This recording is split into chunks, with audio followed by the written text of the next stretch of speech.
অনেক পুরুষের অভিযোগ থাকে যে তার স্ত্রী সহবাসে যেতে চায় না, অথবা সহবাসে গেলেও যোনিপথ পিচ্ছিল হয় না, এবং দেখা যায় যে সহবাসের 2-1 মিনিটের মধ্যে সে আর সহবাসে লিপ্ত থাকতে চায় না। এই বিষয় নিয়ে এখন আমি আলোচনা করব। আসলে স্ত্রী সহবাসের জন্য প্রস্তুত হয় না, বা সহবাসে যেতে চায় না, বা সহবাসের সময় উত্তেজনা আসে না। এটা বিভিন্ন কারণে হয়ে থাকে। সাধারণত 2টি কারণকে বেশি প্রাধান্য দেওয়া হয়। প্রথম কারণ হলো যে স্ত্রীদের অর্থাৎ মহিলাদের যৌন উত্তেজনা কিন্তু লুকায়িত থাকে, অর্থাৎ সহজে যৌন উত্তেজনা আসে না। যখন যৌন মিলনে যায় তখন স্বামী তাকে ফোরপ্লে করে, অর্থাৎ যৌন কার্যে লিপ্ত হওয়ার জন্য, আগ্রহ হওয়ার জন্য তার কিছু কিছু জায়গা আদর করে, যে সেন্সিটিভ জায়গা আদর করলে যৌন উত্তেজনা সহজে চলে আসে। তো সেসব সেন্সিটিভ জায়গাগুলো হলো, উত্তেজনার জায়গা হলো, প্রথম হলো ব্রেস্ট অর্থাৎ স্তন, স্তনের বোটা, কপাল, চোখ, ঠোঁট, কানের লতি, ঘাড়। এইসব জায়গা স্পর্শ করলে, আদর করলে সহজেই কিন্তু যৌন উত্তেজনা চলে আসে। কোনো কোনো মহিলাদের দেখা যায় যে 10 থেকে 15 মিনিটের মধ্যে যৌন উত্তেজনা আসে। আবার কোনো কোনো মহিলাদের 30 থেকে 35 মিনিটের মধ্যে যৌন উত্তেজনা আসে। অর্থাৎ স্ত্রীদের যৌন উত্তেজনা খুব সহজে হয় না, তাকে পর্যাপ্ত পরিমাণে আদর করতে হয়। পর্যাপ্ত আদর করলে যখন যৌন উত্তেজনা আসে তখন কিন্তু অর্গাজম হয়। অর্গাজম মানে সেখান থেকে কামরস বের হয়।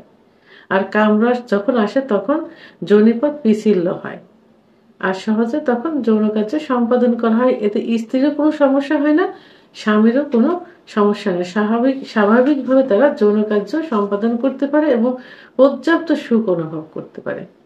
কিন্তু যদি ফোরপ্লে করার পরেও স্ত্রীর যৌন উত্তেজনা না আসে, তখন কি মনে করতে হবে যে স্ত্রীর সেক্স হরমোন কমে গেছে।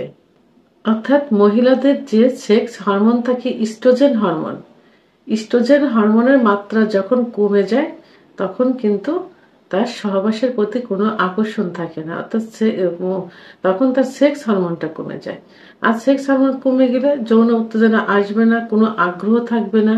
সহবাস করতে গেলে প্রাথমিক অবস্থায় বিভিন্ন জেলি অথবা যে কোনোভাবে ইউজ করলেও দেখা যায় 2-1 মিনিটের ভিতর জায়গাটা একদম শুকায় যায়, আর সহজে সে লিপ্ত থাকতে পারে না। তাহলে কি কারণে স্ত্রীর উত্তেজনা আসে না?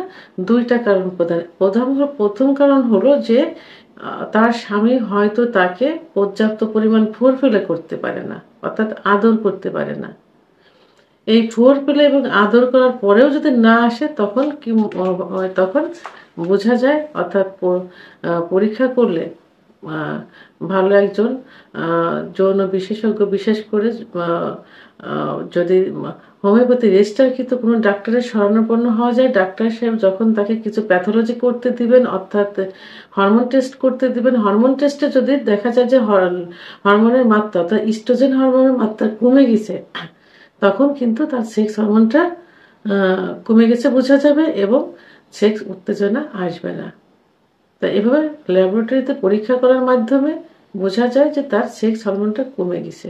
তাহলে 2টা কারণে, একটা ফোরপ্লে পর্যাপ্ত না করতে পারলে, আর একটা সেক্স হরমোন কমে গেলে মহিলাদের সেক্স কমে যায় এবং উত্তেজনা শক্তি কমে যায়। মিলনে কিছু সময় থাকার পরে মিলনে আর সহবাস মিলনে লিপ্ত থাকতে চায় না। তো এর জন্য কি করতে হবে? এর জন্য স্ত্রীকে সেক্স হরমোন বাড়ানোর জন্য ন্যাচারাল যে খাবার, সে খাবারগুলো খাওয়াতে হবে।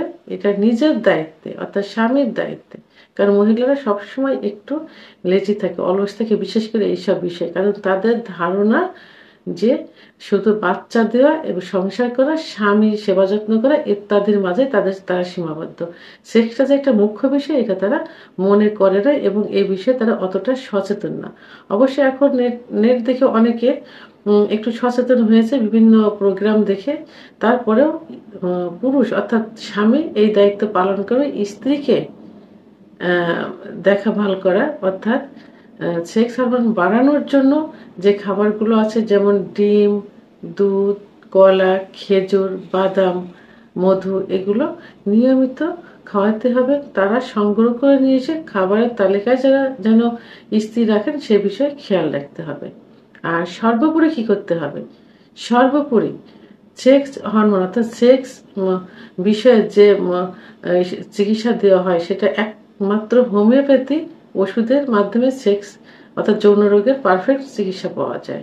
এই জন্য পার্শ্ব প্রতিক্রিয়ামুক্ত হোমিওপ্যাথি ওষুধ সেবন করাতে হবে। অবশ্যই একজন রেজিস্টারকৃত হোমিওপ্যাথি ডাক্তার হতে হবে।